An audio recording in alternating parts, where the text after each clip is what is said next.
Trade करते हुए दिख रहे हैं। हमारे साथ अब कार्यक्रम में शामिल हो रहे हैं प्रभुदास लीलाधर के जॉइंट एमडी दिलीप भट्ट साहब। दिलीप जी, स्वागत है आपका CNBC आवाज़ पर। प्री बजट रैली दिख रही है, लगातार 7वां दिन तेजी का है।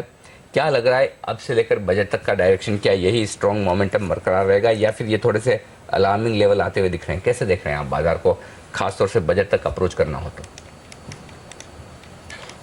अनिल जी, ये मोदी सरकार का पहला बजट है तो एक्सपेक्टेशंस काफी हाई हैं और यही उम्मीद पे बजट एक प्री बजट रैली देखने को मिल रही है। और अगर आप देखें कि इस बार कोई खास FI का कंट्रीब्यूशन नहीं है ये पिछले 8-10 दिनों में भी, लेकिन मार्केट्स अपने ही रुख और अपने ही तेजी से आगे चल रही है। मुझे लगता है इसमें उम्मीदें काफी है। It's a classic case of a pre budget rally जिसको हम कहते हैं, और शायद वोलेटिलिटी के साथ ऐसा लग रहा है कि ये रैली कंटिन्यू रहेगी। ये अलग बात है कि शायद बजट के बाद क्या हो जाए, बट मेरा ओवरऑल यही मानना है कि शायद प्री बजट और पोस्ट बजट भी शायद ठीक ही रहेगा, या बजट कुछ उम्मीद से कम आए तो 3-4 दिन शायद मार्केट ठीक नहीं रहेगा, but overall broad trend at least for next couple of month looks pretty good, और शायद नेक्स्ट 1.5-2 years के लिए भी लग रहा है कि market should be good. Okay, आप कह रहे हैं कि यहाँ से वो लंबी तेजी के लिए बाजार पूरी तरह से तैयार है दिलीप, लेकिन क्योंकि हम बजट में एंटर कर रहे हैं अगले हफ्ते और उसके पहले काफी मोमेंटम आ चुका है, अगर इस समय कोई नई निवेश की स्ट्रैटेजी बना रहा हो, वो पहला सेक्टर आपका कौन सा पिक रहेगा जहां पर आपको लग रहा है एक मस्ट बाय है, इस समय आप नहीं खरीदेंगे इस क्षेत्र में तो चूक जाएगा मौका? मेरे हिसाब से हर्षदा ऐसा कोई नहीं रहेगा कि मतलब या चूक जाएगा या भाग जाएगा, बट जरूर इस अपॉर्चुनिटी को अगर देखें तो ऐसा लग रहा है कि इंफ्रास्ट्रक्चर और बैंक्स आर द 2 सेक्टर्स जो शायद बजट में उनके लिए काफी क्लैरिटी आ सकती है। साथ ही साथ over next 1.5 month interest rates और भी शायद नीचे हो जाएंगे, उसकी भी उम्मीद की जा सकती है। और ये दोनों सेक्टर मुझे लगता है it's a direct play on the governments intent, reforms और इंटरेस्ट रेट। तो ये तीनों को ध्यान में रखते हुए लग रहा है कि इंफ्रास्ट्रक्चर, बैंक्स काफी ऐसे सेक्टर हैं जो शायद थोड़े बहुत पार्टिसिपेट कर चुके हैं ऑलरेडी, लेकिन अभी भी उसमें भी काफी अच्छा रन बाकी है।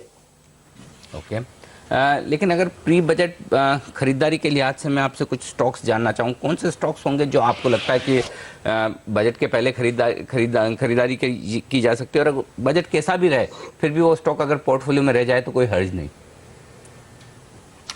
तो ये स्ट्रैटेजी में शायद क्या होगा कि you have to be in the front line stocks.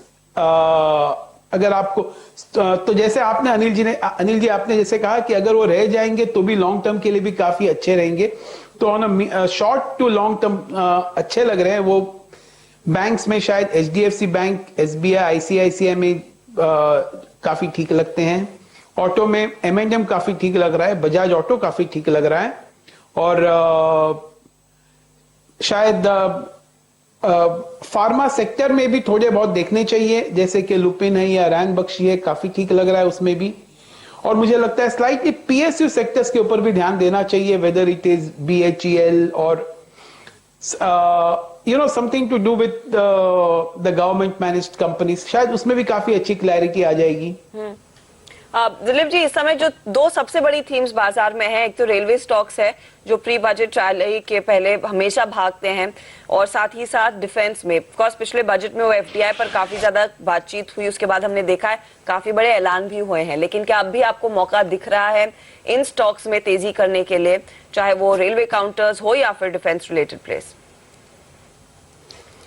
बिल्कुल, जैसे आपने बहुत सही फरमाया कि ये टिपिकल स्टॉक्स होते हैं जो बजट के पहले तो जरूर भाग जाते हैं, लेकिन बजट के बाद शायद वो पीछे रह जाते हैं। लेकिन ये जो सेक्टर्स की आप जो बात कर रहे हैं और जिस तरह से गवर्नमेंट अपनी थीम की बात कर रही है कि मेक इन इंडिया, मुझे लगता है दोनों को अगर साथ में देखा जाए तो शायद अब शॉर्ट टर्म में भी अगर आप इसको ले लें और शायद लॉन्ग टर्म के लिए भी रख ले, तो मुझे लगता है इसमें एक रीजनेबल पैसा कमाने का मौका मिल सकता है। ओके, तो ये राय आती हुई यहाँ पर बजट स्टॉक्स पर, बजट के पहले खरीदारी पर रादर। बहुत बहुत शुक्रिया आपका दिलीप जी, हमारे लिए वक्त निकाल कर आज इन Always सारे a स्टॉक्स पर pleasure. बात करने के लिए। और